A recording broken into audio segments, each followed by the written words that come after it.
Ang pakiusap ko lang sa inyo ay maging handa at maging maingat. Kasi yung sa vision ko ay napaka-disturbing talaga ng pangyayari.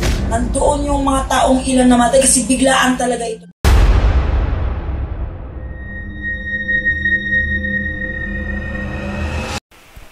Hello po mga ka-PTV, sa video na ito ay tatalakayin natin ang hangin na may dalang sakit sa lalamunan at balat.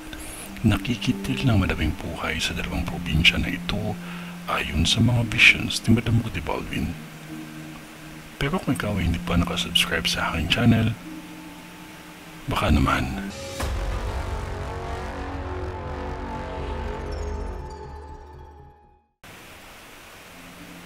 Nakikita ko sa vision ko sa mga lugar na ito ay makakaranas ng isang hangin na kung saan may dalang sakit sa lalamunan at balat. Hindi lamang sa Cotabato at Mindoro ito mangyayari.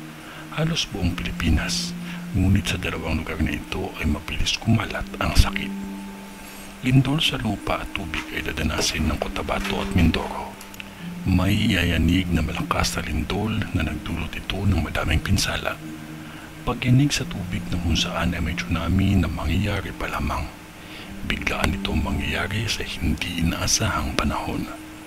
May nakikita akong biglaang pagbagsak ng kilalang tulay sa Cotabato at Mindoro. Pagkasunog ng mga taniman at kabundukan ng dahil sa hamon ng kalikasan. Nagbabago na at nag-iiba na ang klima ng panahon at kailangan ay laging handa sa mga hamon ng kalikasan. Huwag makalimot na mag-ipon ng tubig dahil sasapidin ito halos ng buong Pilipinas at sa ibang bansa. Mas maraming lugar na ang lamang dagat sa dalampasigan ay lalapit. Hindi lang sa dalawang probinsya ito mangyayari kundi halos sa buong Pilipinas. Lindol sa tubig ay dadanasin na ng lahat. Sakit sa mata ay magsisimula ng maganap. Cotabato sa isang lugar na kung saan hindi kalayuan sa ospital at kainan ay may dalawang sunog na mangyayari pa lamang. Sa lugar na ito, uulitin ko, dalawang sunog ang mangyayari pa lamang. At sa isang bahagi ng Cotabato na kung saan may factory at bodega ay magliliyab ng apoy. Magmaingat sa lahat ng bagay na magiging sanhi ng sunog. Mindoro.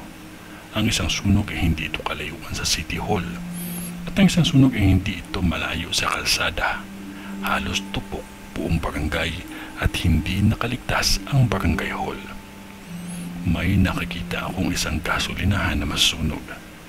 Mag-iingat lamang ang lahat.